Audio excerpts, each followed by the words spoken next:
पता कि electric field और मैग्नेटिक फील्ड दोनों अलग अलग है ना। यूजुअली इलेक्ट्रिक फील्ड के लिए लोग समझते थे कि चार्ज पार्टिकल जिम्मेदार है बेटा, है ना। और मैग्नेट्स के लिए, है ना, कुछ परमानेंट मैग्नेट्स हैं जिसको चुंबक कहते हो बेटा, मैग्नेट कहते हो, है ना, वो जिम्मेदार है ना। लेकिन बाद में जैसे यह साइंस का ग्रोथ हुआ बेटा, लोगों को पता लगा कि मैग्नेटिक फील्ड जो है असल में चार्ज की प्रॉपर्टी है ना बेटा। असल में क्या है, ये मूविंग चार्ज की प्रॉपर्टी है। ठीक है बेटा। तो देखो सबसे पहला पॉइंट लिखा मैंने, सबसे पहले पॉइंट लिखा मैंने बेटा, देख बेटा कि इन आवर डेली लाइफ, है ना बेटा, अपने आम जीवन में, है ना बेटा, in our daily life we या कहें the source of magnetic field, the source of magnetic field is are लिखे, आर परमानेंट मैग्नेट्स, है ना बेटा, एंड करेंट कैरिंग वायर्स। ठीक है बेटा। अपने आम जीवन में कहें हम कि हमें मैग्नेटिक फील्ड कहां से मिलता है, where do we get magnetic field, तो कहोगे आम जीवन में जो हमें मैग्नेटिक फील्ड मिलता है बेटा, वो मिलता किसकी वजह से है, परमानेंट मैग्नेट से बच्चा, है ना, या फिर करंट कैरिंग वायर से, है ना बेटा। हम लोग जो आम जीवन में टेक्नोलॉजी का यूज करते हैं बेटा, है ना, उसमें हम लोग करंट कैरिंग वायर तो इस्तेमाल करते हैं बेटा, लेकिन मूविंग चार्ज तो यूज नहीं करते ना बेटा। एब्सोल्यूट चार्ज तो हम लोग यूज नहीं करते ना, हम लोग यूज क्या करते हैं, करंट करते हैं, है ना बच्चा। ठीक है। But actual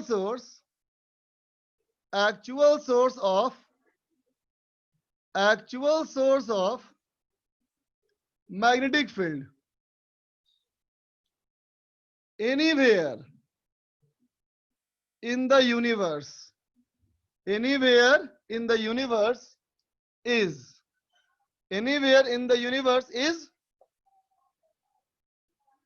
moving charged particles। समझे बेटा। हम डेली लाइफ में मैग्नेटिक फील्ड कहां से पाते हैं, तो परमानेंट मैग्नेट से पाते हैं बच्चा, और कहां से पाते हैं बेटा, करंट कैरिंग वायर से पाते हैं, है ना। लेकिन एक्चुअल सोर्स, वास्तविक सोर्स किसी भी मैग्नेटिक फील्ड का कौन है, तो मूविंग चार्ज पार्टिकल है बेटा, है ना। चार्ज पार्टिकल के बारे में क्या पढ़ा था हम लोगों ने, charge particle at rest produces electric field, charge particle in motion produces magnetic field, यही पढ़े हो ना बेटा। Charge particle at rest produces electric field and charged particle in uniform motion produces magnetic field। ठीक है बच्चा। तो मैग्नेटिक फील्ड क्या है, मूविंग चार्जेस का इनहेरेंट प्रॉपर्टी है ना बेटा। कैसे पता लगा दोनों को, आखिर हमको पता कैसे लगा कि मूविंग चार्ज पार्टिकल ही एक्चुअल सोर्स है ना बेटा। सोचते हैं, जैसे मान लो बेटा, हम लोगों ने सबसे पहले सोचा कि अर्थ जो है बेटा, अर्थ है ना, अर्थ के पास किसी बॉडी को छोड़ते हैं बेटा तो वो कर लेता है अट्रैक्ट, है ना। तो अर्थ जो है हर मास को अपनी ओर खींचता है ना बेटा। सबसे पहले क्या पता लगा, अर्थ हर मास को अपनी ओर खींचता है बेटा, है ना, और इसको हमने ग्रेविटेशनल फोर्स का नाम दिया। ठीक है बेटा। फिर साइंस आगे बढ़ी, लोगों ने सोचा कि अर्थ इस मास के वजह से खींचता है ना। जब हमने पता किया कि एक ये बॉडी और एक ये बॉडी, दो बॉडी को अर्थ के पास छोड़े तो ये दोनों बॉडीज अलग अलग फोर्स महसूस किए, है ना। क्यों, क्योंकि दोनों में अलग अलग मास है ना बेटा। तो ये समझ में आया बेटा हम लोग को कि अर्थ जो बॉडीज को खींच रहा है ये मास के वजह से खींच रहा है ना बेटा। तो दुनिया की हर बॉडी बेटा जिस तरह का फील्ड में फोर्स एग्जर्ट कर सकती है उस तरह का फील्ड वो खुद ही बना सकती है ना बेटा। बात समझे ना।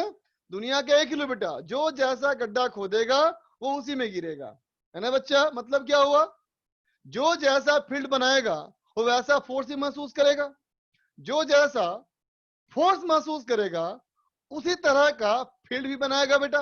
बोलो, बात समझ गए ना। जैसे कि अर्थ अपने चारों तरफ ग्रेविटेशनल फील्ड बनाता है ना बेटा, तो दूसरे के ग्रेविटेशनल फील्ड में ये खुद भी फोर्स महसूस करेगा। बोलो, राइट ना। उसी तरह सोचो कि चार्ज पार्टिकल अपने चारों तरफ इलेक्ट्रिक फील्ड बनाएगा बेटा, तो दूसरे चार्ज पार्टिकल के फील्ड में फोर्स ही महसूस करेगा, है ना। उसी तरह से पाया गया बेटा कि परमानेंट मैग्नेट या करंट कैरिंग वायर का ऑलरेडी मैग्नेटिक फील्ड है बेटा। उस मैग्नेटिक फील्ड में जब हमने चार्ज पार्टिकल को फेंका, है ना, उस मैग्नेटिक फील्ड में हमने बेटा जब चार्ज पार्टिकल को फेंका तो हमने देखा कि वो चार्ज पार्टिकल फोर्स महसूस किया। हमने क्या देखा बेटा, वो चार्ज पार्टिकल फोर्स महसूस किया। कब, जब हमने मैग्नेटिक फील्ड में उसको फेंका। अब इसका उल्टा सोचो, मूविंग चार्जेस मैग्नेटिक फील्ड में फोर्स एक्सपीरियंस करता है, रेस्ट वाला चार्ज पार्टिकल मैग्नेटिक फील्ड में फोर्स महसूस नहीं करता है ना बच्चा। फिर से बोलता हूं, जब हमने किसी दूसरे के मैग्नेटिक फील्ड में किसी चार्ज पार्टिकल को फेंका बेटा, है ना, जब फेंका चार्ज में कुछ वेलोसिटी आई तो वो चार्ज पार्टिकल बेटा फोर्स महसूस किया, है ना। लेकिन जब जो ही चार्ज पार्टिकल रेस्ट में था बेटा तो फोर्स महसूस नहीं किया। इसका मतलब रेस्ट वाला चार्ज पार्टिकल मैग्नेटिक फोर्स महसूस नहीं कर सकता, मूविंग चार्ज पार्टिकल फोर्स महसूस कर सकता है। तो उल्टा सोचो, रेस्ट वाला charge particle magnetic field produce नहीं कर सकता, moving charge particle magnetic field produce कर सकता है। बात समझ में आ गया बेटा।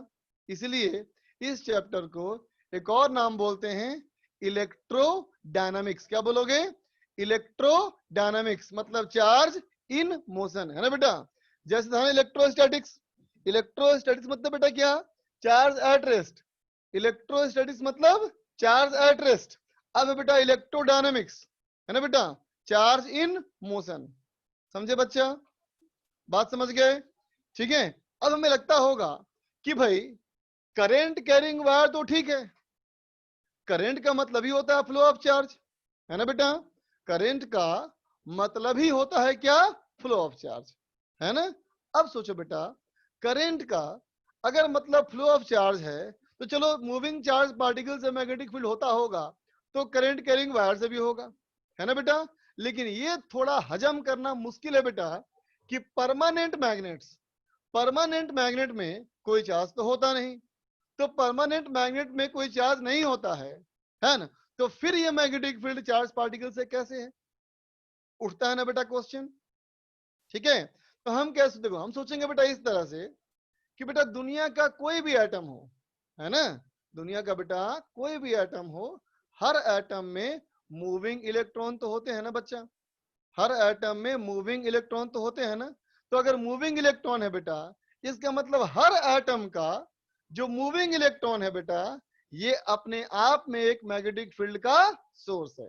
समझे बेटा, हर मूविंग इलेक्ट्रॉन जो एटम के अंदर मूव कर रहा है वो एक मैग्नेटिक फील्ड का सोर्स है ना बेटा। तो परमानेंट मैग्नेट में भी एटम है, परमानेंट मैग्नेट में एटम है बेटा, तो उसके इलेक्ट्रॉन ही मूव कर रहे हैं, है ना, तो उसके अंदर मैग्नेटिक फील्ड हो सकता है। राइट बच्चा, समझा बात को। लेकिन फिर उठता है कंफ्यूजन कि भाई अगर हम और किसी बॉडी की बात करें, इस बॉडी की बात करें, इस बोर्ड की बात करें, अपने हाथ की बात करें, है ना बच्चा, यहां भी तो एटम्स हैं, इसमें भी तो इलेक्ट्रॉन्स हैं, है ना बेटा, इसके इलेक्ट्रॉन भी मूविंग है, तो फिर ये मैग्नेटिक फील्ड क्यों नहीं बना रहा। बात समझे बेटा, उठता है ना क्वेश्चन कि अगर एटम के अंदर का मूविंग इलेक्ट्रॉन ही मैग्नेटिक फील्ड का जिम्मेदार है बेटा, तो दुनिया की हर एक बॉडी से मैग्नेटिक फील्ड बनना चाहिए, है ना बेटा। बिल्कुल सही बात है ना, ऐसा होना चाहिए, लेकिन ऐसा होता नहीं, ठीक है। इसका मतलब परमानेंट मैग्नेट और जनरल बॉडी में कुछ तो अंतर है ना बेटा। तो अंतर किस चीज में है, तो कहोगे अंतर बेटा उसके इलेक्ट्रॉन में नहीं है, उसके एटम के अरेंजमेंट में डिफरेंस है ना बेटा। अंतर किस बात का है कि परमानेंट मैग्नेट के एटम्स बेटा इस तरह से अरेंज्ड हैं, परमानेंट मैग्नेट के एटम बेटा इस तरह से अरेंज है ना, कि वो एक दूसरे के मैग्नेटिक फील्ड को जुड़ करके एक बड़ा मैग्नेटिक फील्ड बनाते हैं, है ना बेटा। लेकिन बाकी सारे मटेरियल के एटम ऐसे नहीं है बेटा, वो इस तरह से हैं कि एक दूसरे के मैग्नेटिक फील्ड को वो कैंसिल कर देते हैं। बात समझ गए? ठीक है, फिर से बोलता हूं, दुनिया में कहीं भी कोई भी अगर मैग्नेटिक फील्ड है बेटा, तो उसका जिम्मेदार कौन है? मूविंग चार्ज, है ना बेटा। मूविंग चार्ज का मतलब, तो कहेंगे मूविंग चार्ज मतलब कोई भी एक चार्ज क्यू मान लो जो v वेलोसिटी से मूव कर रहा हो तो मैग्नेटिक फील्ड बनाएगा, है ना बच्चा। मूविंग चार्ज अगर मैग्नेटिक फील्ड बना सकता है, इसका मतलब करंट कैरिंग वायर भी बना सकता है। बिल्कुल सही बात है ना बेटा। ठीक है, इसका मतलब दुनिया का हर एटम बना सकता है मैग्नेटिक फील्ड, है ना बेटा। तो दुनिया का हर एटम बना सकता है मैग्नेटिक फील्ड, है ना। तो फिर दुनिया का हर बॉडी में मैग्नेटिक फील्ड होना चाहिए, है ना बेटा। तो हम कहेंगे कोई भी एक बॉडी में जो है बेटा लाखों करोड़ों एटम है ना। जब लाखों करोड़ों एटम है, इसका मतलब मैग्नेटिक फील्ड के बहुत सारे सोर्सेज हैं, हर एटम अपने आप में सोर्स है ना बच्चा। ठीक है, तब क्या होगा? दो बातें हो सकती है, या तो वो सारे एटम एक दूसरे के मैग्नेटिक फील्ड को कैंसिल कर दें, है ना, जैसे कि ये बोर्ड, जैसे कि ये डब्बा, जैसे कि दुनिया की बाकी जनरल बॉडीज, वॉल, टेबल, कुर्सी, इसमें क्या हो रहा है बेटा? हर एटम एक दूसरे के मैग्नेटिक फील्ड को कैंसिल कर दे रहे हैं, समझ गया। और ये भी हो सकता है कि उन सब एटम का मैग्नेटिक फील्ड ऐड होकर के एक बड़ा मैग्नेटिक फील्ड बना दे, है ना बेटा, जो कि परमानेंट मैग्नेट में होता है। बात समझ में आ गई सबको? क्लियर बच्चा? ठीक है, आगे चलो। वैभव जैन बोलो, क्या बोलना चाहते हो बच्चा? सर आपने अभी जो अर्थ का एग्जांपल दिया था ना, वो बोर्ड के ऊपर बना के बता सकते हो क्या? फिर से बोलो, फिर से डायग्राम बना बोलो। के। सर उसका डायग्राम बोर्ड पे बना के एक्सप्लेन कर सकते हो क्या? जैसे देख बेटा, पिछले क्लास में हम लोग डाइलेक्ट्रिक पढ़े थे ना बच्चा। तो यस क्या सर। कहा था? डाइलेक्ट्रिक सुन रहे हो वैभव? Yes sir. हाँ, कल क्या कहा था? एक एटम में डाइपोल मोमेंट होता है ना बच्चा। Yes sir. तो मैंने कहा देखो, नॉन पोलर डाइलेक्ट्रिक में क्या होता है? हर एटम में भी होता है dipole moment. Yes sir. Non polar material के एक एटम में डाइपोल मोमेंट होता है ना। यस सर होता है। इसका मतलब ये अपने चारों तरफ इलेक्ट्रिक फील्ड बना सकता है कि नहीं? बना सकता है सर। बना सकता है बेटा, बिल्कुल सही कहा। लेकिन फिर क्या कहा था मैंने कि इस मटेरियल में ऐसे ऐसे कितने एटम्स? इनफाइनाइट। Infinite dipoles. इसको रख के छोड़ दोगे तो आपस में फोर्स लगा करके वो स्टेबल इक्विलिब्रियम में आ जाएंगे। बोल बच्चा, बताया था ना यस। कल। यस सर बताया था। और इसका रिजल्टेंट कितना हो जाएगा? Dipole zero. जीरो हो जाएगा। तो अब बताओ, इसके वजह से यहाँ मैग्नेटिक फील्ड होगा क्या? इलेक्ट्रिक फील्ड होगा क्या? नो सर नहीं होगा। लेकिन अकेले की वजह से हो सकता है ना। यस सर हो सकता है। हाँ, अब सुनो, जिस तरह से इलेक्ट्रिक डाइपोल होता है बेटा, उसी तरह से मैग्नेटिक डाइपोल भी होता है। बात समझा? Yes sir. अब वो कैसा होता है पढ़ेंगे तब जानेंगे ना हम लोग, है ना। यही समझे कि जिस तरह से इलेक्ट्रिक डाइपोल होता है बेटा, उसी तरह से क्या होता है? मैग्नेटिक डाइपोल होता है। हर एटम अपने आप में एक क्या है? एक मैग्नेटिक डाइपोल है बेटा। हर एटम अपने आप में क्या है? मैग्नेटिक। Magnetic dipole. तो एक अगर एटम हो, उसमें एक ही इलेक्ट्रॉन हो, है ना बेटा, और कोई इलेक्ट्रॉन ना हो, सिर्फ एक ही इलेक्ट्रॉन हो, एक ही proton, hydrogen atom, yes sir. तो वो ऐसा बनेगा एक डाइपोल। तो एक एटम की वजह से चारों तरफ क्या होगा? बोलो, मैग्नेटिक फील्ड होगा ना बच्चा। यस सर होगा। लेकिन जब बहुत सारे बल्क की बात होगी, जैसे इस बॉडी के बारे में बात करें, इस बोर्ड के बारे में बात करें, तो ऐसी बात हो जाएगी फिर ना। यस सर हो जाए। तभी एक दूसरे को कैंसिल करके क्या करेंगे? रिजल्टेंट। जीरो। समझ में आया बेटा? यस सर अगर इसके अंदर जैसे सुन तो बोर्ड है। सुन तो सुन तो सुन तो, ऐसा हो सकता है ना, यस सर हो सकता है। और ऐसा नहीं भी हो सकता है। यस सर नहीं भी हो सकता है। अगर नहीं हुआ तो क्या बन गया? सर मैग्नेटिक फील्ड प्रोड्यूस करेगा। तो बन गया परमानेंट मैग्नेट। समझे? Yes sir. जो आम जीवन में देखते हो ना, देखते हो ना मैग्नेट वगैरह, मैग्नेट, यस सर। वो बन गया मैग्नेट। और अगर जीरो हो गया तो क्या हो गया? ये जनरल सर। बॉडीज हो गई। इतनी बात यस समझ में सर। आई? यस सर आ गई। अब तुम्हें क्या पूछना है, बोलो अब।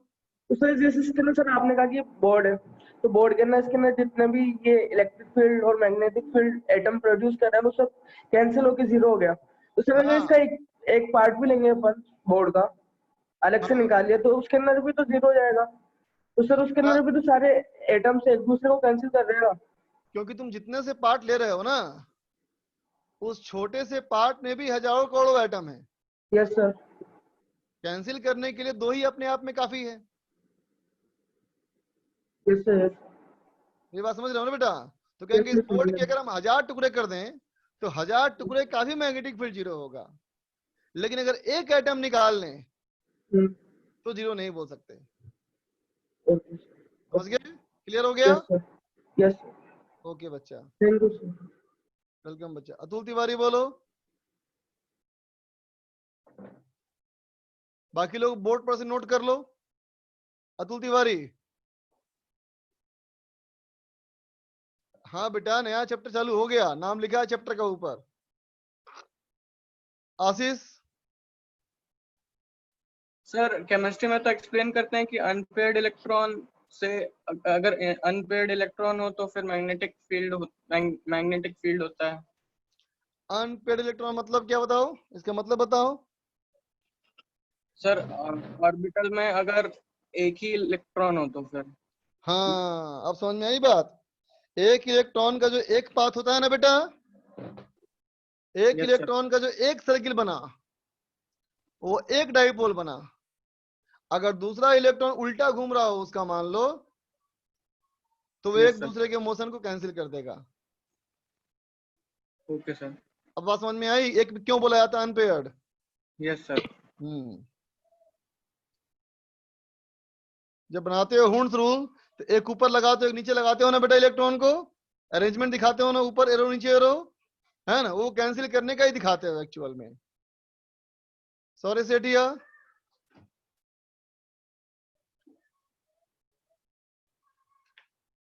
सौरभ सेठिया बोलो।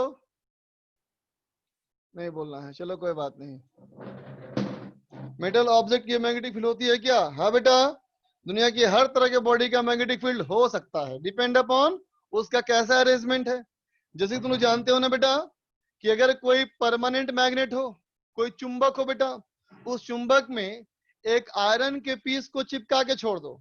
ठीक है बेटा, एक चुंबक में एक आयरन के पीस को चिपका के छोड़ दो, थोड़ी देर छोड़ दो, लेकिन जब आयरन के पीस को वहां से अलग करते हो, है ना बेटा, तो थोड़ी देर तक, थोड़ी समय तक उस आयरन के पीस में ही बेटा मैग्नेटिक प्रॉपर्टी बची रहती है ना। थोड़ी देर तक वो दूसरे बॉडी को करता है ना बेटा अट्रैक्ट, बोलो, है ना बेटा। तो थोड़ी देर तक अगर वो दूसरों को करता है बेटा अट्रैक्ट, इसे साबित हो गया क्या कि वो आयरन भी मैग्नेटिक बनाया थोड़ी देर तक। क्यों थोड़ी देर तक? तो कहेंगे चुंबक का मैग्नेटिक फील्ड जो है बेटा, वो आयरन के एटम पे फोर्स लगा करके सबको सीधा कर दिया। सीधा करने से क्या हुआ, जो पहले वो कैंसिल हो रहे थे अब वो कैंसिल नहीं हो रहे, है ना, इसलिए वो क्या किए, रिजल्टेंट मैग्नेटिक फील्ड बनाना शुरू कर दिए। तो थोड़ी देर तक वो बाकी बॉडीज को बेटा अट्रैक्ट करता रहा, है ना। लेकिन आयरन का जो एटम का क्रिस्टल का स्ट्रक्चर है बेटा, है ना, वो उसको उस तरह रहने का नेचर नहीं है। थोड़ी देर बाद वो वापस अपने पुराने स्टेज में आ जाएगा और फाइनली मैग्नेटिक फील्ड जीरो हो जाएगा। ठीक है बच्चा?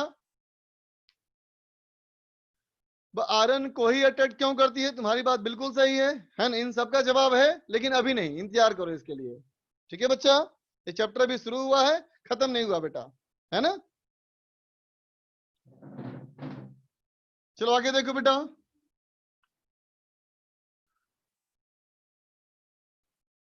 तो फाइनली बेटा अब मैं कहूं कि सोर्सेज ऑफ मैग्नेटिक फील्ड, है ना बेटा, सोर्सेज ऑफ मैग्नेटिक फील्ड क्या क्या हुआ हमारे पास। सबसे पहला सोर्स कहोगे क्या बेटा? Moving charge. सबसे पहले कहोगे मूविंग चार्ज, फिर क्या कहोगे? करंट कैरिंग वायर, ऐसा वायर जिसमें करंट फ्लो हो रहा हो। तीसरा क्या बेटा? तो कहोगे तीसरा हमारा है परमानेंट मैग्नेट्स, है ना बेटा। ये तीन हमारे सोर्स हैं। ठीक है, जिसमें से सबसे ज्यादा बेसिक कौन है? तो सबसे ज्यादा बेसिक कौन है बेटा? तो मूविंग चार्जेस हैं। ठीक है बेटा, हमने कहा जो जिस तरह का फील्ड बनाएगा उस तरह का फोर्स भी एक्सपीरियंस करेगा, है ना बेटा? तो हमें यहाँ क्या क्या पढ़ना होगा? दो बातें पढ़नी होगी। एक, चार्ज की वजह से मैग्नेटिक फील्ड, फिर चार्ज पर लगने वाला फोर्स, फिर करंट कैरिंग वायर से magnetic field, current carrying wire से फोर्स, परमानेंट मैग्नेट से मैग्नेटिक फील्ड, और परमानेंट मैग्नेट पर मैग्नेटिक फोर्स। इसका मतलब चैप्टर के कितने हिस्से हैं बेटा? 6 हिस्से हैं, है ना? मैग्नेटिक फील्ड, इसका इसका इसका 3 पार्ट, मैग्नेटिक फोर्स इस पर इस पर इस पर। तो इस चैप्टर के बेटा 3 हिस्से हैं। हम लोग इस चैप्टर को पहले सबका फील्ड पढ़ेंगे, फिर सबका फोर्स पढ़ेंगे। ठीक है बच्चा? ठीक है, चलो अभी के लिए आगे बढ़े।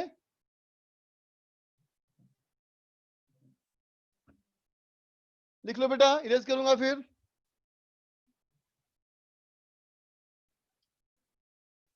बता दूंगा बेटा, बता दूंगा, वेट कर लो थोड़ा देर।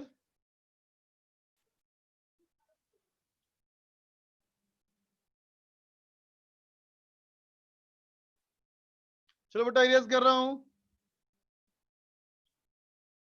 तो देख बेटा, सबसे पहला देखा जाए, सबसे पहले देखा जाए बेटा, magnetic field, magnetic field due to, magnetic field due to moving charges. ठीक है बेटा, मूविंग चार्ज कोई हो उसके वजह से मैग्नेटिक फील्ड कितना? देखो बच्चा, मान ले ये कोई चार्ज पार्टिकल, मान ले बेटा ये कोई चार्ज पार्टिकल, ये चार्ज पार्टिकल अभी हमने देखा बेटा कि v वेक्टर की वेलोसिटी से मूव कर रहा है, v वेक्टर की वेलोसिटी से मूव कर रहा है।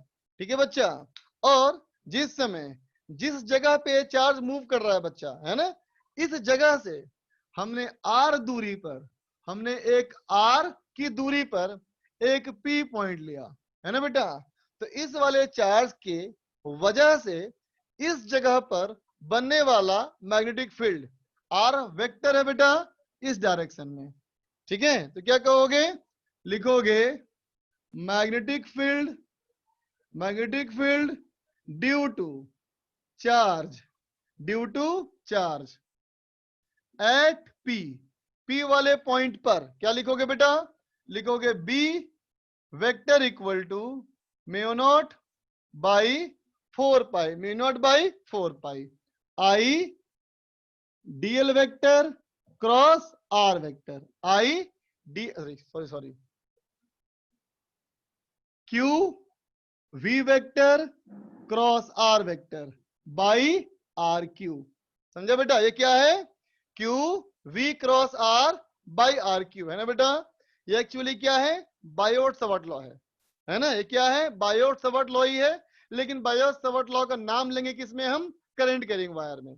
ठीक है बेटा, जब वहां पढ़ोगे तो ये बात देखोगे कि वो फॉर्मूला ये फॉर्मूला में अंतर नहीं है ना? चूंकि साइंस के प्रोग्रेस करने का तरीका क्या था? सबसे पहले लोगों को क्या पता लगा? परमानेंट मैग्नेट की वजह से मैग्नेटिक फील्ड। बाद में क्या पता लगा? करंट कैरिंग वायर से मैग्नेटिक फील्ड। फिर लोगों ने क्या सोचा? आपस में कॉमन क्या है? तो आपस में कॉमन लोग सोचा इलेक्ट्रॉन एटम मूव कर रहा है, इसका मतलब मूविंग चार्ज पार्टिकल। तो वाकई में साइंस का डेवलपमेंट सबसे पहले आया कौन? परमानेंट मैग्नेट, फिर आया करंट कैरिंग वायर, फिर आया बेटा क्या? मूविंग चार्जेस, है ना बेटा?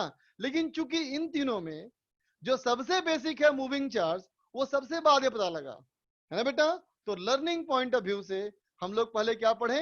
मूविंग चार्ज पढ़ेंगे, फिर पढ़ेंगे करंट कैरिंग वायर, फिर पढ़ेंगे परमानेंट मैग्नेट। ठीक है बच्चा? तो देख, कोई चार्ज पार्टिकल अगर v स्पीड से मूव कर रहा हो, है ना, इससे r की दूरी पर मैग्नेटिक फील्ड थीटा एंगल पे क्या formula? Mu not by 4 pi Q v cross r by r Q. इन सबको बताने की जरूरत नहीं, सब दिख रहा है बेटा, है ना? नया टर्म क्या आया? Mu naught. तो कहोगे म्यू नॉट क्या है? तो कहोगे ये है परमिएबिलिटी। ये क्या है बेटा? ये है परमिएबिलिटी, परमिएबिलिटी ऑफ वैक्यूम। ठीक है बेटा, परमिएबिलिटी ऑफ वैक्यूम, जैसे परमिटिविटी ऑफ वैक्यूम वैसे परमिएबिलिटी ऑफ वैक्यूम। इसका वैल्यू कितना, तो कहोगे 4 पाई इंटू 10⁻⁻7। ठीक है बेटा, 4 पाई इंटू 10⁻⁻7। क्या लिखोगे, टेस्ला क्या हो जाएगा बेटा, tesla metre square, tesla metre square per metre per second. इसका मतलब बेटा मीटर कट जाएगा, तो tesla metre second per coulomb, tesla tesla metre per second कर पर कूलम। ये आया बेटा क्या हमारा म्यू नॉट, समझे बेटा। ठीक है, इस कंडीशन में जो मैंने यहां लिखा बेटा फॉर्मूला, ये mu naught by 4 pi constant है, तो म्यू नॉट बाई 4 पाई क्या हो जाएगा बेटा, ये हो जाएगा equal to 10⁻⁻7 tesla metre second per coulomb. ठीक है बेटा, अब परमिएबिलिटी क्या है, फिर से कहोगे परमिटिविटी क्या था, तो कहोगे permittivity is the property of medium with the help of which the medium controls electrical effect of the bodies, है ना। उसी तरह से permeability is the property of medium with the help of which it controls magnetic effect of the bodies। ठीक है बेटा, बात समझ गया। ठीक है, इसको लिखो।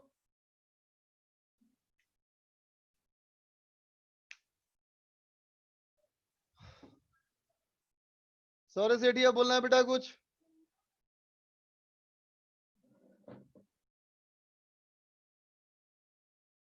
पूछना है बेटा कुछ।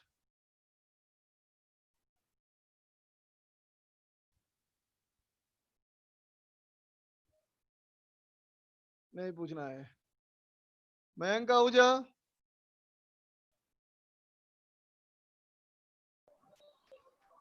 हेलो हाँ बोलो। सर, मुझे वो चीज समझ में नहीं आई कि जब कोई पार्टिकल रेस्ट पे होगा, हाँ तो आपने बताया उस पे जो है electric field, magnetic field sorry produce नहीं होगी, तो उस हाँ पे कोई फोर्स नहीं लगेगा। हाँ हाँ हाँ तो सर जब हम कोई पार्टिकल फेंकते हैं हवा में, तो वो हाँ एक पॉइंट पे जाके रेस्ट में आता है, आता है। देन उसके ऊपर ग्रेविटेशनल फील्ड फोर्स लगता है, तो वो नीचे भी हाँ आता है उस वजह हाँ से। तो सर उस पे फोर्स लगा तो सही जब वो रेस्ट पे आया। हाँ, तो वो कौन सा फोर्स था, मैग्नेटिक फोर्स था। सर ग्रेविटेशनल फोर्स था। तो फिर बेटा मैग्नेटिक फोर्स को ग्रेविटेशनल फोर्स रिलेट क्यों कर रहे हो, दोनों बातें अलग अलग है ना बाबू, यस दोनों का सर, नेचर अलग अलग है ना। अगर ये भी यस सर, ग्रेविटेशनल फोर्स जैसा होता बेटा, तो फिर हम तो ये फोर्स पढ़ने की जरूरत नहीं थी हमको, तो इनका नेचर अलग है ना। Yes sir. जब नेचर अलग है बेटा, तो अलग चीजों को एक्सेप्ट करो, इसका यही नेचर है, प्रकृति है बेटा इसकी, है कि नहीं। Yes sir, thank you sir.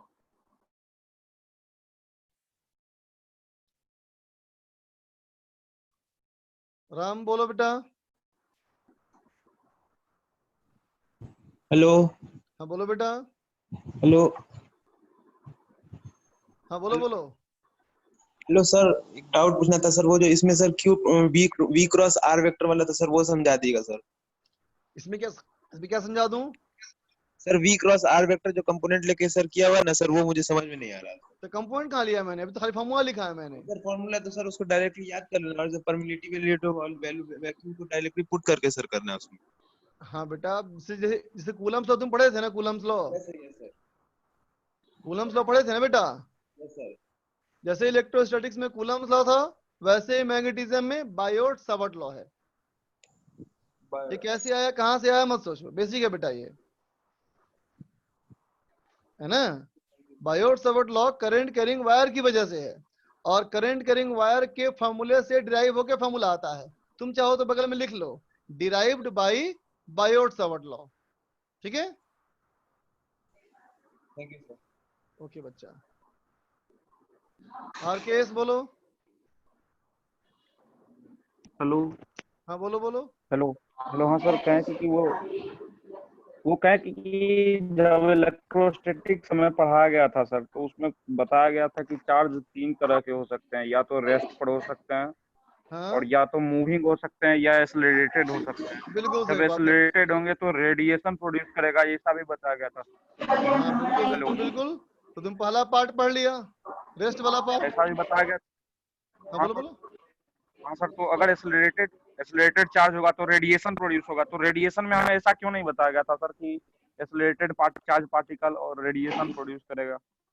कौन से रेडिएशन में? हीट ट्रांसफर में। Yes sir. तो हीट ट्रांसफर में आखिर किसका एक्सटेंशन है वो? हीट ट्रांसफर में कौन सा था radiation? Black body sir. Thermal था ना बेटा, वो टेम्परेचर की वजह से था ना। Yes sir, yes sir. हाँ बेटा, सबसे पहली बात चीजों को पेशेंस रखना बहुत जरूरी है। जब कोई चैप्टर, पहला चैप्टर स्टार्ट होगा और तुम चाहोगे बेटा फीस सारी बातें उसमें हो जाए, संभव है नहीं ना बेटा? इतना नॉइज आ रहा है भाई। उसके बारे में हमको वरदान बोलो।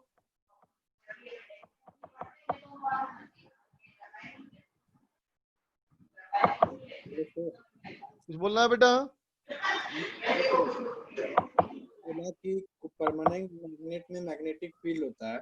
हाँ। और उसमें बोला जाता है कि पहले वो चार्ज इंड्यूस किया जाता है किसी भी आयरन में, वो चार्ज पहले इंड्यूस करता है, उसके बाद वो अट्रैक्ट मतलब कि अट्रैक्ट होता है। तो सर जब उसमें एक मिनट रुक जाओ, उसमें चार्ज इंड्यूस करते हैं। हाँ सर, पढ़े थे एक्सरसाइज में भी ऐसा सच कोई क्वेश्चन नहीं है। उसके बाद वो कहाँ से आवाज आ रही है? ये कोई दूसरा थ्योरी रिलेटेड है, अगर कोई अच्छा बच्चा है तो वो पढ़ ले। आवाज कहाँ से आ रही है भाई? ये पता नहीं। एक मिनट, हाँ फिर से बोलो, अनम्यूट करो फिर से एक बार। हाँ बोलो। हाँ सर, मैं बोल रहा था कि परमानेंट मैग्नेट में मैग्नेटिक फील्ड होता है। हाँ, तो होता है सर बेटा। सर मैं बोल रहा था कि अगर आयरन नेल को किसी डी डिस्टेंस पे, मतलब कि उसका मैग्नेटिक फील्ड के ही डिस्टेंस पे रख दिया जाए आयरन नेल को, तो क्या उसमें अट्रैक्टिव उसमें क्या प्रॉपर्टी आएगी मैग्नेटिक फील्ड का? अगर उस जब पार्टिकल पे नेल को जहां भी रखे हो वहां पे अगर मैग्नेटिक फील्ड लाइन पास कर रहा है, अगर उसका मैग्नेटिक इफेक्ट वहां पहुंच रहा है ना, तो अगर वीक मैग्नेटिक फील्ड पहुंचेगा तो बहुत थोड़ी देर तक रहेगा मैग्नेटिक फील्ड उसके अंदर। अगर उसके बहुत पास करोगे, ज्यादा स्ट्रॉन्ग मैग्नेटिक फील्ड वहां से पास करेगा बेटा, तो ज्यादा देर तक उसके अंदर मैग्नेटिक बॉडी रहेगा। ये महसूस किए होने कभी बचपन में? हाँ, एक चुंबक को रख के छोड़ दो, ज्यादा देर तक रख के छोड़ोगे, अलग करने पे वो ज्यादा देर तक करता है अट्रैक्ट, लेकिन बाद में फिर करना बंद कर देता है। हाँ सर। है ना? हाँ सर। समझ गए बात? हाँ सर। मेहुल कुमार बोलो। सर बोलो। सर, मैग्नेटिक फील्ड की वजह से इलेक्ट्रिक फील्ड पे कोई फर्क पड़ेगा क्या? मैग्नेटिक फील्ड और इलेक्ट्रिक फील्ड एक ही क्वाइन के दो चेहरे हैं बेटा। एक क्वाइन समझते हो ना, क्वाइन? Yes sir. क्वाइन में हेड और टेल होता है ना बेटा। तो उस क्वाइन के बताओ, हेड और टेल दोनों देख पाओगे क्या एक साथ? एक साथ नो सर। या तो हेड दिखेगा या टेल दिखेगा। हाँ। लेकिन है तो एक क्वाइन। Yes sir. वैसे ही समझो इलेक्ट्रिक और मैग्नेटिक फील्ड। ठीक है सर। दोनों प्रॉपर्टी किसकी? चार्ज की। दोनों साथ में नहीं आएगा, एक ही चार्ज बॉडी की वजह से। ठीक है? Yes sir. दूसरे की चार्ज बॉडी का हो सकता है, हेड और टेल दिखना चाहो अगर, तो दो अलग अलग क्वाइन हो सकते हैं, एक क्वाइन में नहीं हो सकता ना। हाँ यस सर। चल देख बच्चा, तो ये हमारा हुआ बेटा मैग्नेटिक फील्ड, है ना? चलो देखो, अब मैं कहूं बेटा, मैंने क्या लिया था बेटा? मैंने कहा था एक चार्ज पार्टिकल था Q, ये v स्पीड से मूव कर रहा था बेटा, और यहां से r डिस्टेंस पे हम लोग देखे थे बेटा मैग्नेटिक फील्ड, है ना? तो अगर मैं कहूं बेटा magnitude of magnetic field, magnitude of magnetic field, तो क्या बोलोगे? B equal to mu not by 4 pi. ये एंगल क्या था बेटा? थीटा। V क्रॉस R क्या हो जाएगा बेटा? तो कहोगे V R sine theta divided by r cube. तो देखो बेटा एक आर कट जाएगा ना, तो क्या कर दोगे? B is equal to mu not by 4 pi V sine theta by r square. बोलो बच्चा, B equal to mu not by 4 pi into V sine theta by r square. Tesla. क्या बोलोगे? Tesla. Tesla is the SI unit of magnetic field. ठीक है बच्चा? तो ये magnetic field का हमारा फॉर्मूला हो गया मैग्नीट्यूड निकालने का, है ना बेटा। लेकिन सब लोग जानते हो ये V क्रॉस R था बेटा ना यहाँ पे, तो जब V क्रॉस R था इसका मतलब यहाँ डायरेक्शन भी होगा बेटा, है ना, यहाँ डायरेक्शन भी ना होगा। चलो डायरेक्शन देखें, direction direction of magnetic field, ठीक है बेटा। डायरेक्शन ऑफ मैग्नेटिक फील्ड में कैसे यूज करते हैं, vector product, right hand thumb rule, है ना बेटा, राइट हैंड थंब रूल, ठीक है। कैसे इस्तेमाल करते हैं देख लो। राइट हैंड थंब रूल लोग दो तरह से यूज करते हैं बेटा, है ना। कैसे कैसे देखो, हमारे पास क्या था, B इक्वल टू, हमारे पास था बेटा क्या, V vector cross R vector, है ना बेटा। तो देखो दाहिना हाथ का ये किनारा, दाहिने हाथ का ये किनारा और दाहिने हाथ का ये किनारा, ठीक है बेटा। इन दोनों किनारों में से किसी एक किनारे को B वेक्टर की तरफ रख दो। किसकी तरफ, B वेक्टर की तरफ। चलो मैंने ऐसे रख दिया, ठीक है बेटा। अब अपने हथेली को मोड़ना है, ऐसे मोड़ना है, मुट्ठी बांधना है ना बेटा। किसकी तरफ, R की तरफ। तो इधर है बेटा V, R की तरफ जाते हुए, R की तरफ जाते हुए मुट्ठी बांधना है। तो ऐसे रखेंगे बेटा तो ऐसे मुट्ठी बंधेगी नहीं, है ना, इसलिए ऐसे रखेंगे V पे, है ना बेटा। अब देखो R की तरफ घूम गए, है ना बेटा, तो अंगूठा क्या आया, अंदर की तरफ। ये हो गया राइट हैंड थंब रूल। फिर से बोलता हूं, पहले वेक्टर पे राइट दाहिने हाथ का हथेली का किनारा रखो बेटा, दूसरे वेक्टर की तरफ मुट्ठी बंद करो। जो अंगूठा आए वही डायरेक्शन क्या है, क्रॉस प्रोडक्ट का। वही डायरेक्शन किसका है बेटा, क्रॉस प्रोडक्ट का। फिर देख लो, पहले वेक्टर की तरफ हथेली रखी ऐसी बेटा, मैंने ऐसे हथेली रखने है बेटा, ऐसे घूम करके मुट्ठी बंद नहीं हो सकती, इसलिए हमने हथेली को ऐसे रखा, ठीक है बेटा। अब ऐसे हाथ घुमा करके मुट्ठी बंद कर लेंगे तो डायरेक्शन किधर आ गया, अंदर की ओर, ठीक है। तो ये क्या निकल के आया, direction of V cross R, मतलब डायरेक्शन ऑफ मैग्नेटिक फील्ड। समझा बेटा। आगे सुन, राइट हैंड थंब रूल इस्तेमाल करने का एक और तरीका है। देखो बेटा वो ज्यादा आसान लगता है मुझे, तुम भी सीख लो।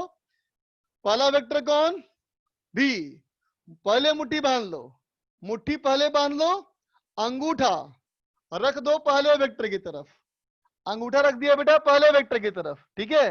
अब हथेली फैला दो, हथेली फैला दो दूसरे वेक्टर की तरफ, पहले वेक्टर की तरफ अंगूठा, पहले वेक्टर की तरफ अंगूठा, दूसरे वेक्टर की तरफ हथेली फैला दिए, है ना बेटा। अब देखो जिस डायरेक्शन में ये फिंगर मुड़ सकती है ना, ये क्या दिखा है डायरेक्शन अभी अंदर की ओर, है ना बेटा, वही डायरेक्शन में है क्या, V क्रॉस R। फिर से पहले वेक्टर की तरफ अंगूठा, दूसरे वेक्टर की तरफ हथेली फैलाया, जिस डायरेक्शन में फिंगर मुड़ सकती है वही डायरेक्शन V क्रॉस R का। यही रूल है क्या, क्रॉस प्रोडक्ट के डायरेक्शन निकालने का, ठीक है बच्चा। समझे बात को, क्या कहोगे, direction of B vector is perpendicular to plane of V vector and R vector, ठीक है बेटा। वेलोसिटी वेक्टर और R वेक्टर, ये वेक्टर और ये वेक्टर से बनने वाला जो प्लेन है बेटा, इस प्लेन से परपेंडिकुलर होगा फील्ड, ठीक है। अभी कैसे आ रहा है, अंदर की तरफ, है ना बेटा। तो देखो V क्रॉस R में ये B इन दोनों से परपेंडिकुलर बेटा। इसका मतलब तो ये हुआ कि अगर मैं B वेक्टर के साथ V को डॉट करूं तो भी 0 आना चाहिए, और अगर B वेक्टर को मैं R के साथ डॉट करूं तो भी 0 आना चाहिए। बोलो बच्चा, बात समझ गया, ठीक है ना। एक पढ़ते हैं बेटा राइट हैंड स्क्रू मेथड। क्या कहोगे, पहले वेक्टर V, दूसरा वेक्टर R, R से B की तरफ घूमो, B से R की तरफ घूमो। तो B से R घूमोगे तो कैसे घूम गए, क्लॉकवाइज। क्लॉकवाइज मतलब क्या, ढक्कन को क्लॉकवाइज घुमाओ, ढक्कन बंद हो जाता है ना, इसका मतलब अंदर की ओर। समझे बेटा, ये डायरेक्शन समझना बहुत जरूरी है बेटा, क्योंकि डायरेक्शन अब तुम्हारा 1-1.5 महीने पीछा नहीं छोड़ेगा। और यहां दिक्कत रह गई तो आगे EMI EMF दोनों चैप्टर गया है ना। फिर से बता दे रहा हूं, थंब पहले वेक्टर की तरफ, हथेली फैलाया दूसरे वेक्टर की तरफ। जिस डायरेक्शन में हथेली मुड़ सकती है वही डायरेक्शन क्या होगा, क्रॉस प्रोडक्ट का। ठीक है, लिख लो। विशाल बोलो। सर पिछले वाले जो डेरिवेशन करा है सर, उसमें Tesla metre second per coulomb का समझ में नहीं आया सर, SI यूनिट का। चैप्टर 8 का नहीं सर, पिछले वाले डेरिवेशन कराया कहाँ मैंने, फॉर्मूला बताया डायरेक्ट बेटा, डेरिवेशन कहाँ था उसमें। हाँ वही sir, Tesla metre second per coulomb में। वो तो यूनिट निकालना बेटा, बी हो गया टिकट, बी हो गया टेस्ला। सर वो यूनिट कैसे आया वो समझ में नहीं आया। यूनिट कैसे है समझ में नहीं आया। Yes sir. इतना गंदा सोचते कैसे हो बेटा तुम, इतना गंदा सोचते कैसे हो। लंबाई का यूनिट मीटर कैसे आया समझ में नहीं आया। नहीं सर, सेकंड सर, सेकंड कहाँ से आया वो समझ में नहीं आया सर। इसके बाद ये समझ में नहीं आया। नहीं sir, second tesla metre second per coulomb. अरे वेलोसिटी में नहीं आएगा, मीटर पर सेकंड। हाँ ठीक है, समझ में आया।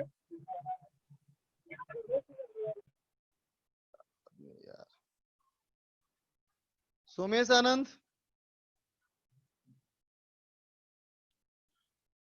सोमेश आनंद,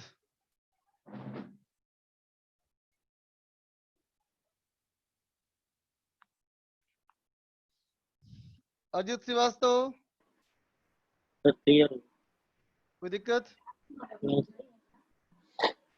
ठीक है बच्चा,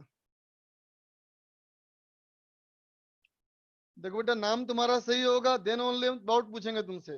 उल्टा पुल्टा नाम लिख के सोचोगे कि डाउट बात करें तुमसे तो नहीं कर पाएंगे बच्चा। तो बात करनी अगर है तो हैंड रेस करते हो, अगर तो नाम सही कर लिया करो। चल देख बच्चा, तो क्या आया, आर वेक्टर और भी वेक्टर के परपेंडिकुलर बी डॉट बी 0 होगा बेटा, बी डॉट आर भी हमारा 0 होगा, है ना। आगे सुनना ध्यान से। अब मान लो यहां डायरेक्शन निकाला तुमने अभी था तो कैसे आया था, मैग्नेटिक फील्ड आया बेटा अंदर की ओर, है ना। अगर मैं तुमसे ये कहता बेटा कि आर वेक्टर यहां से इस तरफ लो, आर वेक्टर इस तरफ लो, तो यहां डायरेक्शन कैसे होता देखो। फिर से बोलते अभी, हथेली फैलाया, हथेली कैसे मुड़ सकता है, बाहर की ओर, इधर ना। इसका मतलब क्या हुआ, ये डायरेक्शन हमारा हो गया बेटा बाहर की ओर। ठीक है, तो देखो यहां मैग्नेटिक फील्ड हमारा हुआ अंदर की ओर, यहां मैग्नेटिक फील्ड हुआ बाहर की ओर, है ना बेटा। अगर मैं दोनों एंगल बराबर लूं तो दोनों जगह मैग्नेटिक फील्ड का वैल्यू सेम होना चाहिए। बोलो, दोनों जगह बराबर देखा जाए बेटा एंगल, तो दोनों जगह मैग्नेटिक फील्ड का वैल्यू सेम। तो किस पे डिपेंड कर रहा है, वी पे, आर पे और थीटा पे। वी, आर और थीटा दोनों तरफ बराबर है तो वैल्यू भी सेम आना चाहिए बेटा, राइट ना। अब सोचो इस तरह से बेटा,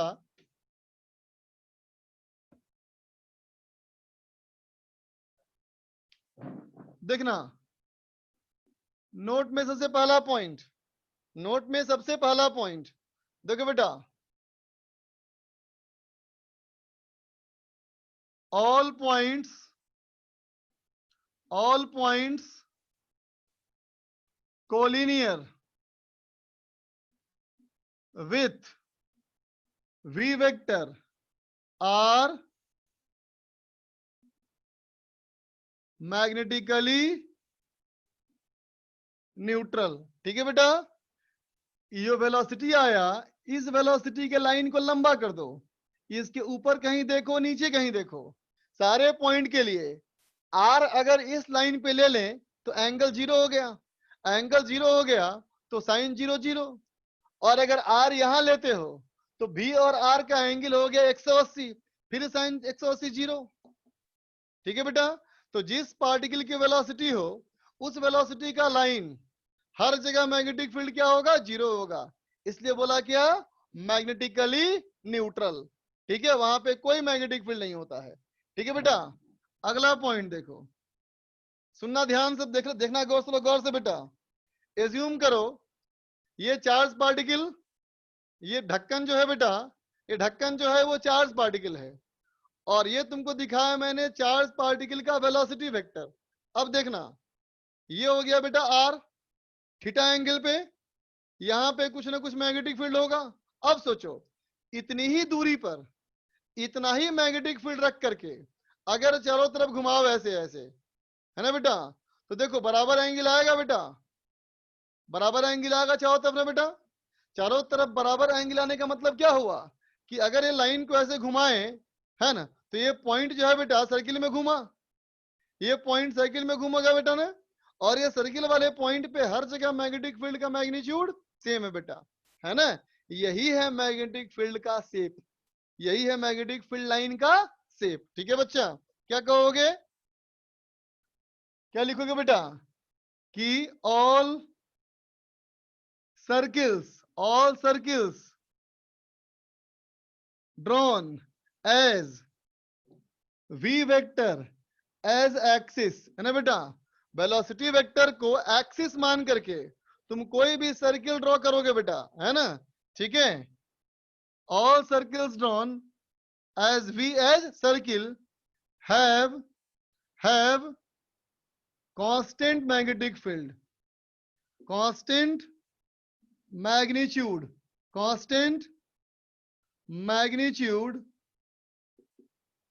of magnetic field, constant magnitude of magnetic field on that circle।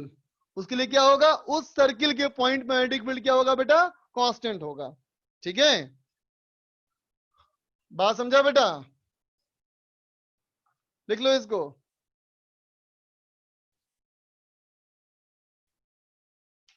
Note कर लो, अजित श्रीवास्तव।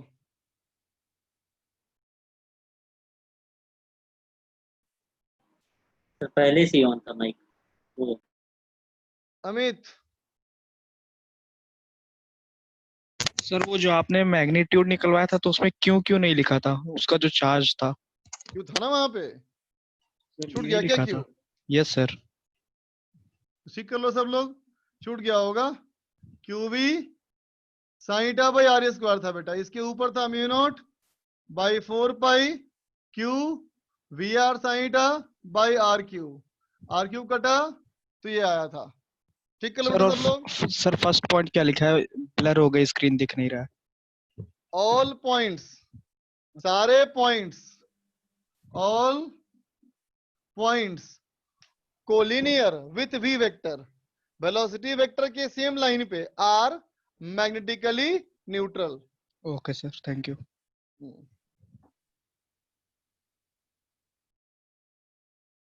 आशीष।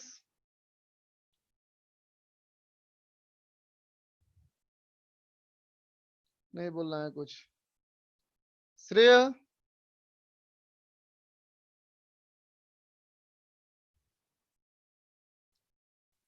रूपाली। सर वो जो आपने बताया वो सर्कल में उनका कांस्टेंट मैग्नेटिक फील्ड रहता है। हाँ तो sir direction of magnetic field तो चेंज होता रहेगा। हाँ, तभी तो लिखा magnitude of magnetic field on that circle. उस सर्किल पे मैग्नेटिक फील्ड का मैग्नीट्यूड कांस्टेंट रहता है। समझ गए? Yes sir.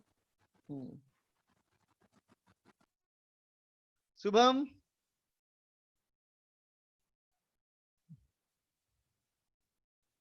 करण।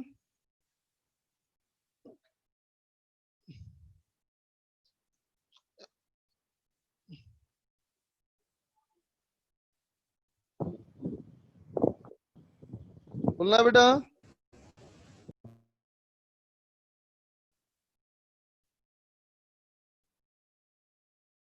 Redmi Note 8। आरोही। सर एक बार राइट हैंड इसकी रूल फिर से बता दो। देखो, ये अगर भी वेक्टर हो, ये अगर आर वेक्टर हो, दाहिना हाथ मुट्ठी बांध के अंगूठा भी की तरफ, Yes, हथेली फैलाना है आर की तरफ, कर लिया। अब जिस Yes, sir. डायरेक्शन में फिंगर मुड़ सकती है वही डायरेक्शन हो गया मैग्नेटिक फील्ड का, ठीक है। Yes sir.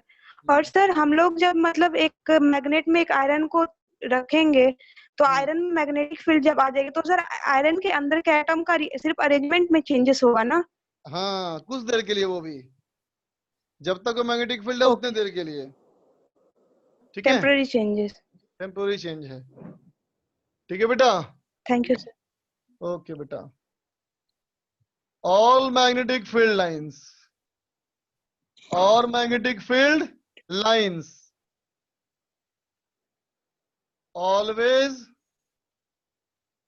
form a closed loop, ठीक है बेटा। मैग्नेटिक फील्ड लाइन चाहे किसी का मैग्नेटिक फील्ड हो, चार्ज पार्टिकल का हो, परमानेंट मैग्नेट का हो या करंट कैरिंग वायर का हो, हर मैग्नेटिक फील्ड लाइन हमेशा क्या होगा, क्लोज लूप होगा, है ना बेटा। ऐसा लूप बनेगा, ठीक है बेटा। जैसे इस चार्ज पार्टिकल की क्या बन रहा है, साइकिल बन रहा है ना बेटा। चार्ज पार्टिकल का मैग्नेटिक फील्ड लाइन बना सर्कुलर, है ना बेटा। तो हर किसी का सर्कुलर ही बने जरूरी नहीं है, लेकिन क्लोज लूप जरूर बनेगा, है ना बेटा। क्लोज लूप कोई सर्किल भी हो सकता है बेटा, क्लोज लूप कोई सर्किल भी हो सकता है और कोई दूसरे आकार का भी हो सकता है, वो डिपेंड करता है कि सिस्टम कैसा है।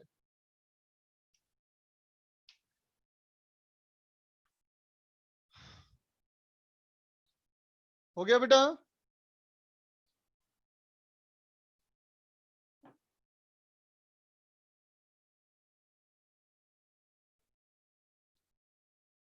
अब चल डिस्कस करते हैं पिछले क्लास का होमवर्क।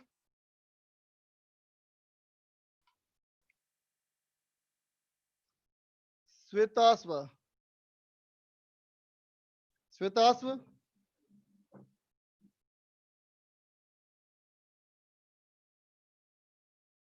नहीं बोलना है कुछ भाई, सीओ साहब भी हैं। बोलो बोलो, कौन बोल रहे हो? हाँ बोलो। हेलो हाँ बोलो। सर, इसमें ये पूछना था कि जो जो सेकंड पॉइंट है इसमें हाँ। क्या सर्कल्स में सर विजुलाइज नहीं हो पा रहा है कि कैसे वो कांस्टेंट मैग्नेटिक फील्ड रखने का, फिर बताते हैं। अच्छा, ये बात समझ में आया था, यहाँ मैग्नेटिक फील्ड अंदर की ओर, यहाँ मैग्नेटिक फील्ड बाहर की ओर। Yes sir. ये समझ गए थे, ठीक। अब देखो तो बेटा, जब मैं तुम्हें दिखाया था तो ये कहा था कि ये मान लो चार्ज की वेलोसिटी, और ये कहा था आर वेक्टर। ये आर का मैग्नीट्यूड और वी का मैग्नीट्यूड और ये एंगल कांस्टेंट रखते हुए इसको घुमा सकते हो क्या? ऐसे घुमा सकते हैं? बोलो। तो ये पेन का टिप कैसे पाथ में घूम रहा है? Yes sir, yes sir. Circle में घूम रहा है। Circular path. अब समझ में आ गया? Thank you sir. वेलकम बच्चा। कृष्णा, कृष्णा बोलो। हेलो। हाँ बोलो। वो आपने क्या नोट का पहला पॉइंट क्या लिखा है? All points. पॉइंट्स। अच्छा, डिस्कस क्या करना है हम लोग को बताओ।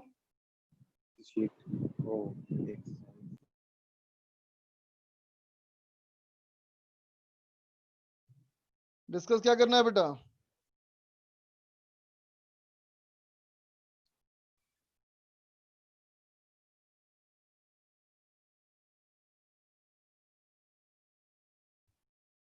Section E part 2 exercise 2 part 1 में 1 से 10 सवाल, हाँ इतना दिया था। देवेश को डाउट है?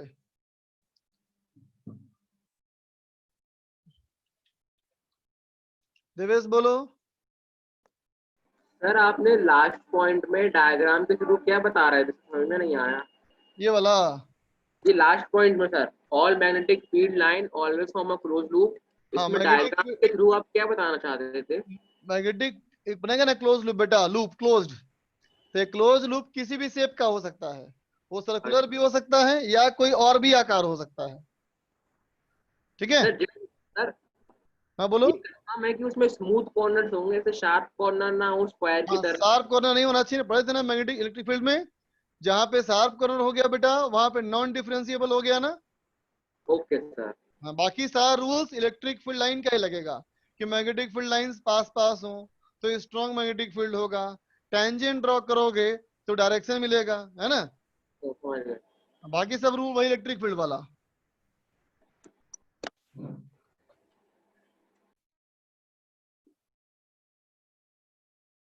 मोहित को भी अनम्यूट होना है। बोलो मोहित। सर आरकेवी सर कब आएंगे? अच्छा मुझे पता हो सकता है क्या, तुम बताओ। आपको ही तो पता होगा सर, आपके अलावा किसको कैसे? पता हो सकता है? तू मुझे बोला बात ना बेटा, ये गर्व करने वाली बात है ना, लेकिन मैं उस गर्व के लायक नहीं हूँ। तुम उनसे पूछ सकते हो कि मैं कहाँ हूँ, है ना उनका। सर उनका तो फोन भी लेकिन बन मैं जा नहीं। रहा है, सब कुछ बंद है। क्या बेटा? फोन ऑन सब कुछ बंद है उनका तो। हाँ बेटा क्या किया जाए, फोन बंद, व्हाट्सएप बंद, सब बंद, हमें भी बात करनी लेकिन हो नहीं पा रही। कहाँ पर गए वो वैसे? नहीं पता बेटा, ये तो पता नहीं है, शायद जयपुर गए हुए हैं, इतना पता चला है लोगों से, बट आई एम नहीं नॉट अभी तो श्योर। वाराणसी में अभी नया वो खुला है, उसमें तो सेशन में गए थे ऑनलाइन। भाई ऑनलाइन सेशन में कहीं जाना थोड़ी पड़ता है यार। हाँ तो वो क्लास भी तो ले सकते हैं ना वो ऑनलाइन ही। वही तो बात है, हो सकता है जहाँ पे होंगे वहां बोर्ड वगैरह की व्यवस्था नहीं होगी, हो सकता है ऐसा, है ना। Thank you sir. हाँ मैं बता दे रहा हूँ होमवर्क। तो देख भाई नेक्स्ट क्लास के लिए होमवर्क, नेक्स्ट क्लास के लिए होमवर्क हमारा ये रहेगा कि कैपेसिटेंस में एक्सरसाइज 2 पार्ट 1 और exercise 3 2 part 3, exercise 2 part 3 complete. ठीक है बेटा, ये होमवर्क रहेगा नेक्स्ट क्लास का, 2 का पार्ट 1 2 का पार्ट 3 कंप्लीट। चलो अब करते हैं डिस्कशन लोग। कैपेसिटेंस का सीट निकालो, कैपेसिटेंस का बेटा सीट निकाला जाए। Exercise 1 part 2, exercise 1 part 2 section E.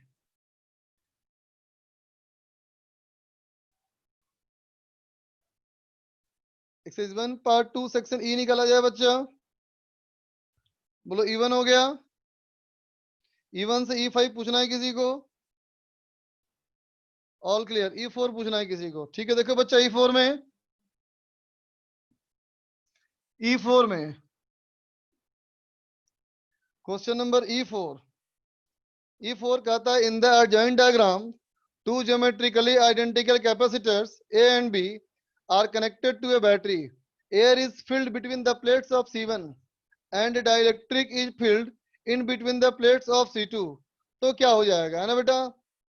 उस डायग्राम में कैपेसिटर्स A एंड B को जोड़ दिया बैटरी से, C1 में एयर है बेटा और C2 में डाइलेक्ट्रिक है, ठीक है बेटा। तो देखो ना डायग्राम में बेटा साफ दिख रहा है ना कि दोनों कैपेसिटर का पोटेंशियल डिफरेंस सेम बेटा, दोनों कैपेसिटर का पोटेंशियल डिफरेंस सेम है। इसका मतलब जिस कैपेसिटर में कैपेसिटेंस ज्यादा होगा बेटा उस पे ज्यादा होगा चार्ज, है ना। तो कैपेसिटेंस ज्यादा किस में होगा, डाइलेक्ट्रिक वाले में। आगे बोलो।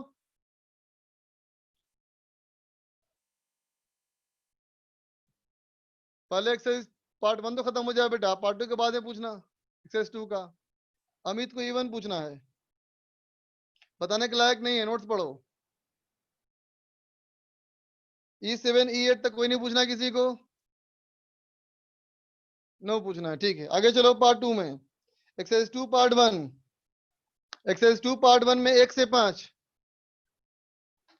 एक बच्चा लिख रहा है डू ऑल, डू ऑल तो नहीं हो सकता बेटा, 1 3 4, ठीक है। चलो 1 देखो, 1 3 4 देख बेटा। फर्स्ट कहता है plates of parallel plate condenser are being moved away with a constant speed v.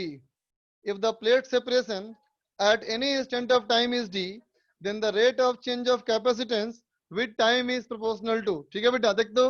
कहता है मान ले दो प्लेट में इसको मान ले बेटा फिक्स और इसको मान ले वेलोसिटी v, ये डिस्टेंस हमारा मान लिया मैंने x, तो क्वेश्चन में दिया ना dx upon dt equal to v, dx upon dt equal to v। ठीक है बच्चा, तो इसका कैपेसिटेंस क्या हो जाएगा, a epsilon naught by x, तो rate of change of capacitance dc upon dt minus a epsilon naught by x square dx upon dt, है ना बेटा, at x equal to d, तो कितना हो जाएगा dc अपॉन dt बराबर minus a epsilon naught by d square into v।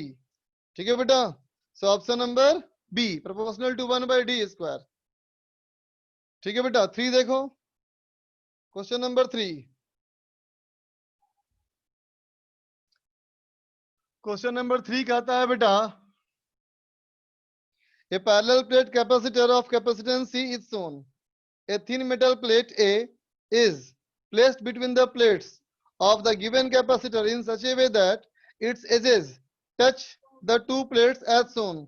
The capacity of the process cross P and Q के बीच में क्या होगा बेटा, तो देखो दोनों को जोड़ दोगे वायर से तो दोनों का पोटेंशियल सेम हो गया बेटा। जब पोटेंशियल डिफरेंस 0 हो जाएगा तो C बराबर Q बाई V, V 0 तो C इनफाइनाइट, है ना बेटा। Option number D. अब देखो 6, क्वेश्चन नंबर 6। क्वेश्चन नंबर 6 कहता है बेटा, a capacitor of capacitance C naught, अच्छा सवाल है, सीखो इसको, कंसेप्चुअल है। A capacitor of capacitance C naught is charged to a voltage V naught and then isolated, and uncharged capacitor C is then charged from C naught, discharged and charged again. The process is repeated n times. Due to this, potential of C naught is decreased to V. Then the value of C is, तो C की value क्या होगी, देखते बच्चा।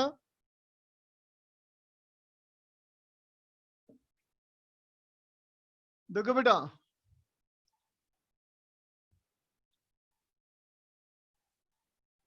एक capacitance C naught लो, एक capacitance C naught लिया, इस C naught को चार्ज कर दिया V naught तक, इसका मतलब चार्ज कितना हो गया बेटा, C naught V naught, है ना। अब इस कैपेसिटर से एक दूसरे कैपेसिटर को चार्ज किया, है ना बच्चा, इसको चार्ज की तो C से, है ना बेटा। एक मिनट, हाँ, इसमें जोड़ दिया बेटा एक कैपेसिटर C, सुना ध्यान से। तो ये जो हमारा कैपेसिटर है बेटा C नॉट, वो ये कैपेसिटर मान लिया, इसको जोड़ दिया बेटा दूसरे कैपेसिटर से, इसको जोड़ दिया दूसरे कैपेसिटर से, है ना बेटा। तो चार्ज फ्लो करेगा, चार्ज फ्लो करेगा बेटा जब तक कि दोनों का पोटेंशियल सेम ना हो जाए। तो मान लो बेटा अब दोनों का कॉमन पोटेंशियल हो गया V1, अब हो गया पोटेंशियल V1, तो इस पे चार्ज CV1 प्लस इस पे charge C naught V1 should be equal to charge conservation.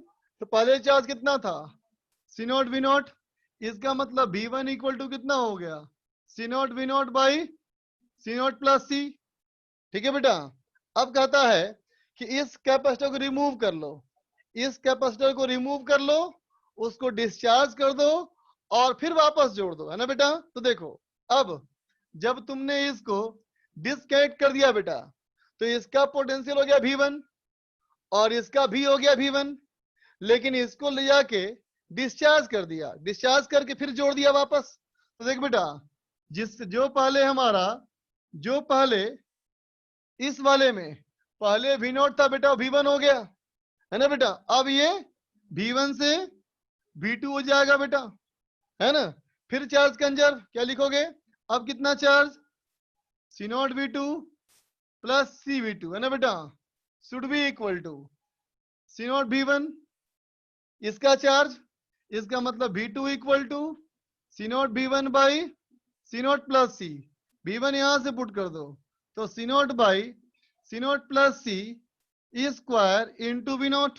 बोल बेटा, ठीक है, पहली बार किया तो ये, दूसरी बार किया तो ये, तीसरी बार करोगे पावर 3, चौथी बार करोगे पावर 4, n बार करोगे तो कहोगे after n times, after n times ये हो गया V is equal to C not by C not plus C का power n into V not, C निकाल ले बेटा, समझ गए? ठीक है, अब 5 पूछना है, 2 5 और 10। देखो बेटा 2 में क्वेश्चन नंबर 2 कहता है बेटा choose the graph between potential and time for an isolated conductor of infinite capacitancy. Charge हमारा है बेटा Q is equal to alpha T plus Q not, है ना बेटा? तो कैपेसिटेंस हमारा है ना बेटा कांस्टेंट, तो अगर Q तुम्हारा दिया है Q not plus alpha T, है ना बेटा, तो पोटेंशियल डिफरेंस क्या हो जाएगा रे? Q बाई सी, इसका मतलब Q naught by C plus alpha by C into T. अब देख लो VT ग्राफ, ठीक है बेटा? 4 नंबर, 4 नंबर में 4 नंबर देख बच्चा, 4 नंबर में कहता है बेटा दो स्फेयर्स दोनों को आपस में जोड़ दिया, ठीक है बेटा? तो देखो अंदर तो इलेक्ट्रिक फील्ड पक्का 0, है ना बेटा? इन दोनों को जोड़ दोगे बेटा तो दोनों का पोटेंशियल सेम, तो यहां भी इलेक्ट्रिक फील्ड 0, है ना बेटा? इसका मतलब अगर कुछ भी चार्ज दिया जाए तो कुछ भी अगर इलेक्ट्रिक फील्ड होगा बेटा तो कहां होगा? सिर्फ बाहर में। इसका मतलब कैपेसिटेंस कहां से कहां तक बात करनी है? तो कहोगे कैपेसिटेंस बात करनी है R2 से इंफिनिटी, R2 से इंफिनिटी।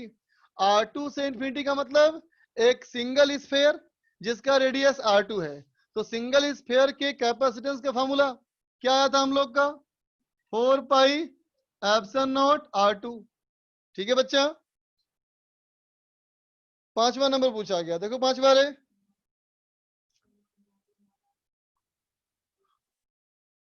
देख बेटा 5वां कहता है बेटा 2 conducting sphere A and B A से बड़ा है, charge equal and opposite, they are placed at a separation D much more than A and B, the capacitance of system is, देख बच्चा एक ये स्फेयर A रेडियस, एक ये sphere B radius, distance D, इस पे चार्ज प्लस Q, इस पे चार्ज माइनस Q, दोनों का पोटेंशियल डिफरेंस लिखो। तो इसका पोटेंशियल डिफरेंस माइनस इसका पोटेंशियल, है ना बेटा? ये हो जाएगा भी पॉजिटिव का पोटेंशियल माइनस नेगेटिव का पोटेंशियल, कितना हो जाएगा? V प्लस यहाँ पे potential KQ by A plus इसके वजह से यहाँ potential K minus Q by D minus of इसका पोटेंशियल अपने खुद के चार्ज की वजह से K minus Q by B, इसका पोटेंशियल इसके वजह से तो प्लस KQ बाई D, ठीक है बच्चा? Is equal to KQ common ले लो 1 by A plus 1 by B minus 2 by D, ठीक है?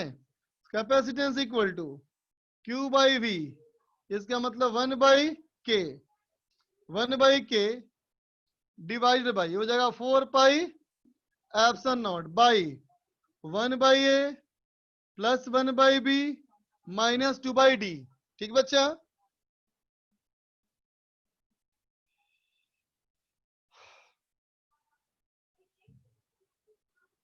Question number 7, network of uncharged capacitors and resistors are shown.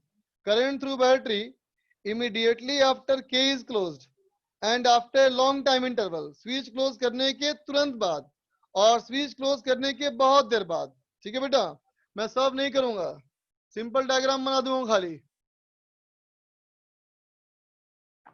देखो बेटा 7वां में क्या कहोगे? T बराबर 0, स्विच तुरंत लगाया, capacitors behaves as ideal conductor, कैसे बन जाएगा देखो? कैपेसिटर का बिहेवियर आइडियल कंडक्टर,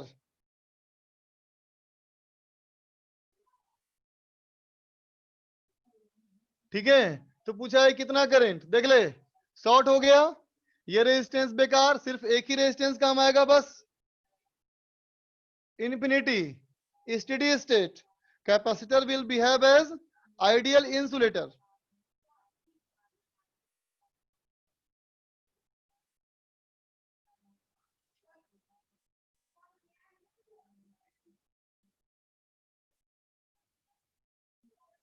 अब ऐसे ऐसे ऐसे कैंट जाएगा, ठीक है।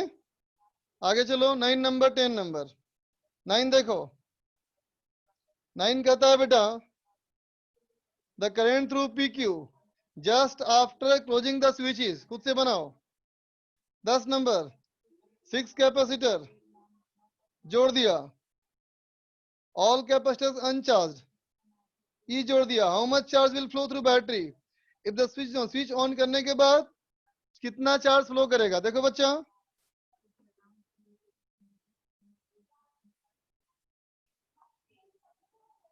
दस नंबर में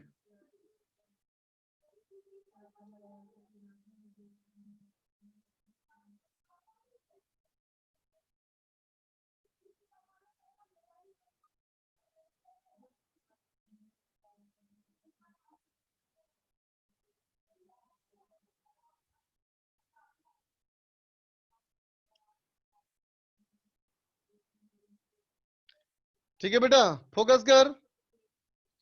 इसको मान लिया ए, इसको बी, सी, डी, इसको मान लिया ई, ठीक है बेटा। अब देख ए वाला पॉइंट और डी वाला पॉइंट शॉर्ट किया हुआ है, ए और डी। अब देखो यहां हो गया ई वाला पॉइंट, यहां देखो बी और सी शॉर्ट किया हुआ है, शॉर्ट कर दो बी एंड सी, ठीक है बेटा। अब जैसे कैपेसिटर जुड़ा है वैसे जोड़ दो। पहला कैपेसिटर ए और बी के बीच में, ए और बी के बीच में जोड़ दिया, ये हो गया। दूसरा बी और ई के बीच में, बी ए ई ए, ये भी हो गया। तीसरा सी और ई के बीच में, सी और ई, ये भी हो गया। चौथा सी और डी, सी और D, C A D A, ये भी हो गया। डी और ई, डी ए ई ए, ये भी हो गया। अब ए और सी के बीच में, ए और सी के बीच में, ये भी हो गया, ठीक है बेटा। ये दोनों पैरेलल, ये तीनों दोनों पैरेलल, और सर ये पैरेलल पैरेलल सीरीज, फिर ये पैरेलल, यहां से निकाल लो सी इक्विवेलेंट। तो आंसर क्या होना चाहिए, तो कहेंगे सी इक्विवेलेंट इनटू जाई, इतने ही चार्ज फ्लो करेगा, है ना बेटा। 10 नंबर तक ही दिया था मैंने होमवर्क, आगे कोई मतलब नहीं। 8 नंबर पूछना है। देखो 8 नंबर में 3 माइक्रोफैराड कैपेसिटर, ये charge to 300 volt, 2 microfarad 200 volt, दोनों को जोड़ दिया प्लेट को, सेम पोलरिटी, फिर उसको आपस में जोड़ दिया, फाइनल पोटेंशियल डिफरेंस बिल्कुल नहीं कराऊंगा, इस तरह के क्वेश्चन करा चुका हूं तुमको मैं, आगे नहीं दिया था बेटा। चल इतना ही हो गया, खत्म, इतना ही बच्चा आज के लिए, बाकी होमवर्क दे दिया। चल बाय, काम करो।